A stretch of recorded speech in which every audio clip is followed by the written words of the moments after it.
Assalamualaikum warahmatullahi wabarakatuh.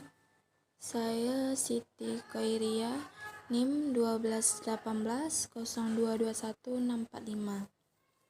Mata kuliah Fisiologi Tumbuhan dengan dosen pengampu Ibu Rita Elvianis, SP, MSc.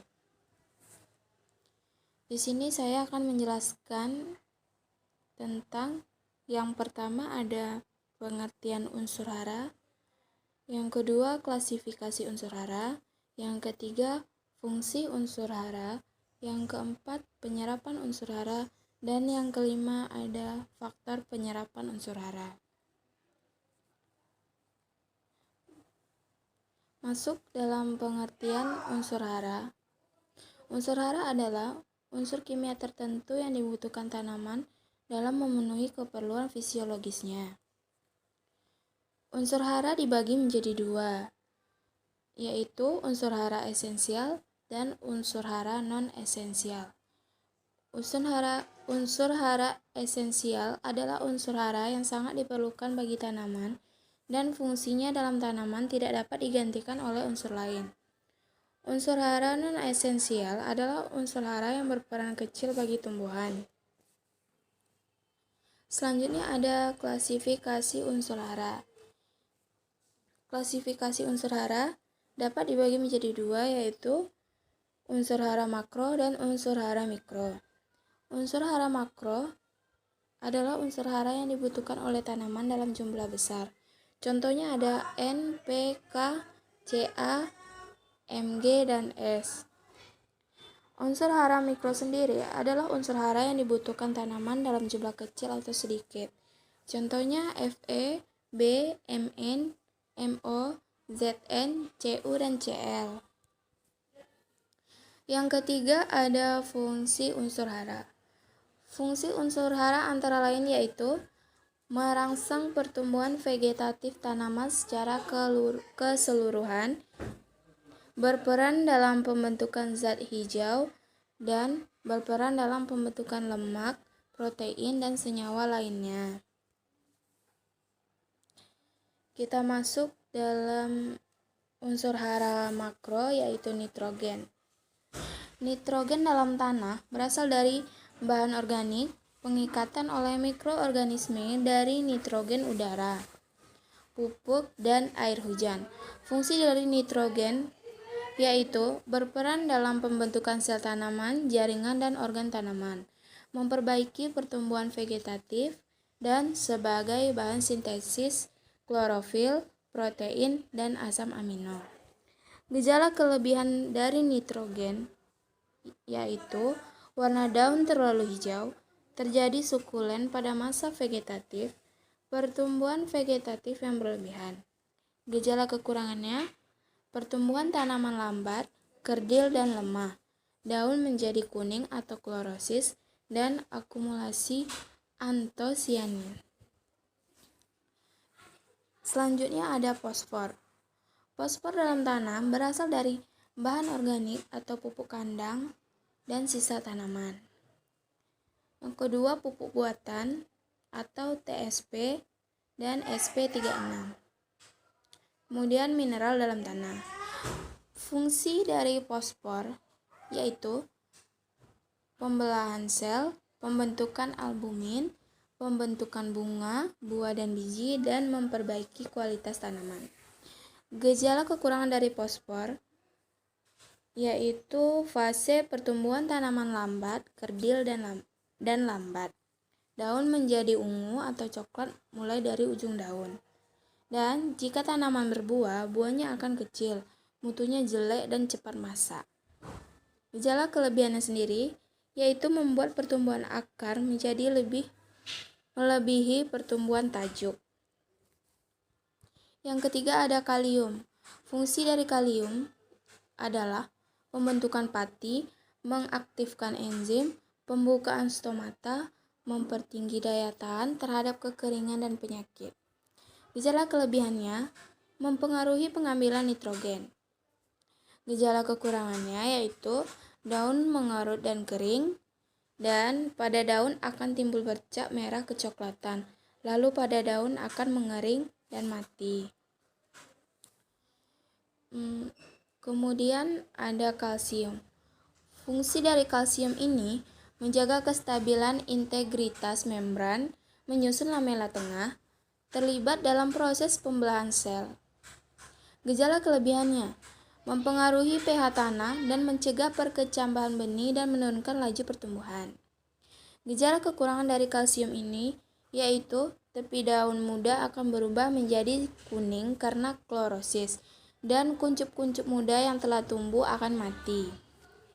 Selanjutnya magnesium. Fungsi dari magnesium ini adalah transportasi fosfat dan penyusun utama klorofil yang menunjukkan laju fotosintesis atau pembentukan karbohidrat. Gejala kelebihannya menghambat pertumbuhan dan penyerapan unsur kalsium. Gejala kekurangannya yaitu daun-daun tua mengalami klorosis. Daun-daun mengering dan seringkali langsung mati. Dan pada tanaman biji-bijian, daya tumbuh biji kurang atau lemah. Selanjutnya sulfur. Fungsi sulfur di sini menyusun protein dan terlibat dalam masalah energi sel tanaman sebagai komponen sistein, sistin, dan metionin.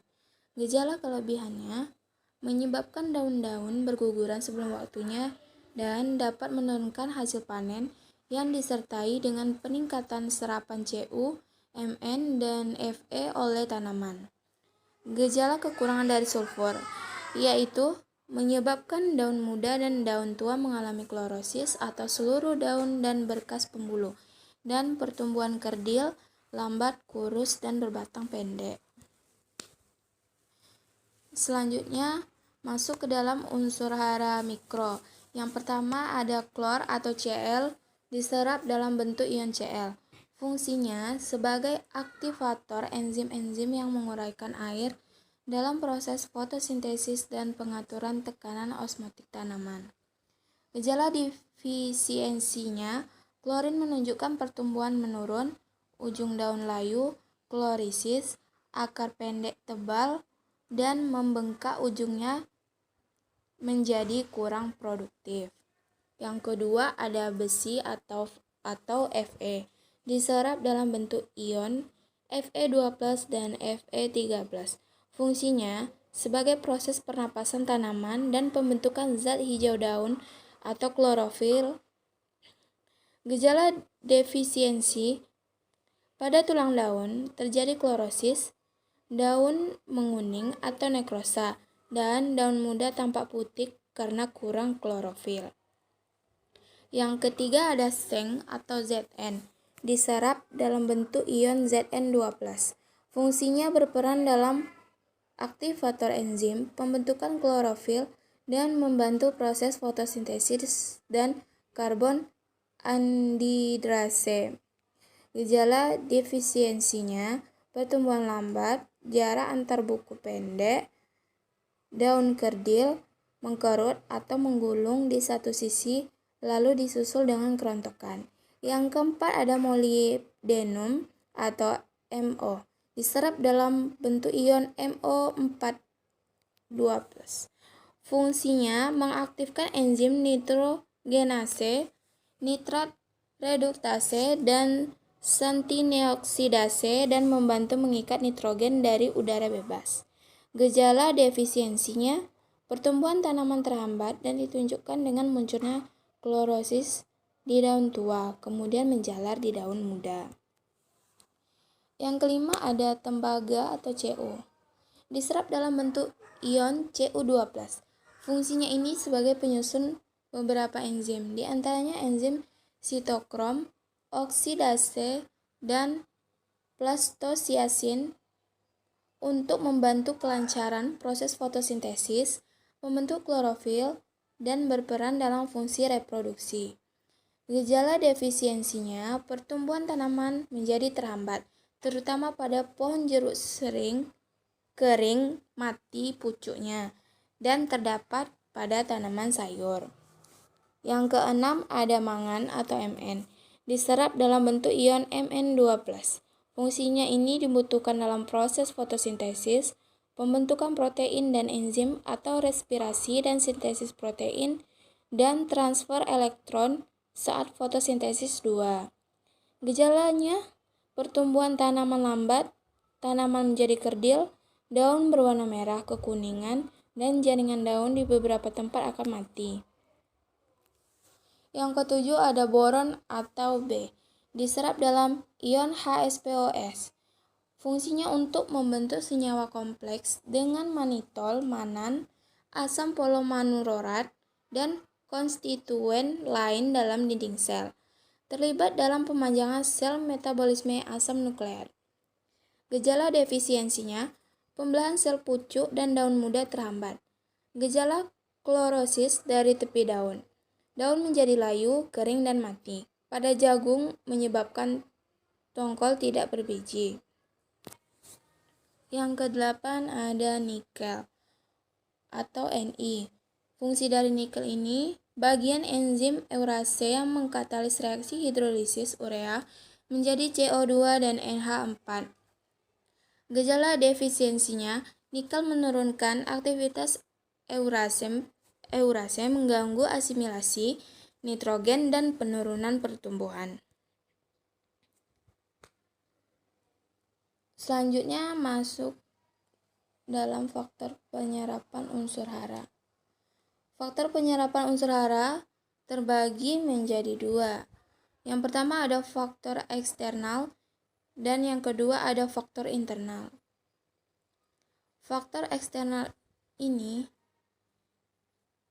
yang masuk ke dalam contohnya itu adalah pH tanah, suhu tanah, oksigen atau aerasi dan interaksi. Sedangkan faktor internal itu ada transpirasi, kerapatan dan penyebaran akar dan daya serap akar. Selanjutnya penyerapan unsur hara. Penyerapan unsur hara ada 3, yaitu yang pertama, tanaman dapat menyerap unsur hara melalui akar, batang maupun daun. Yang kedua, unsur hara C dan O diambil dari tanaman dari udara sebagai CO2 dan sebagian unsur hara lain diserap tanaman melalui akar dalam bentuk ion. Ataupun demikian, banyak unsur hara yang bila disemprotkan sebagai larutan hara dapat diserap melalui daun. Yang ketiga, unsur hara tersebut tersedia di sekitar akar melalui 3 cara, yaitu aliran massa atau mass flow, difusi, dan intersepsi akar. Sekian penjelasan dari saya mengenai materi unsur hara. Wassalamualaikum warahmatullahi wabarakatuh.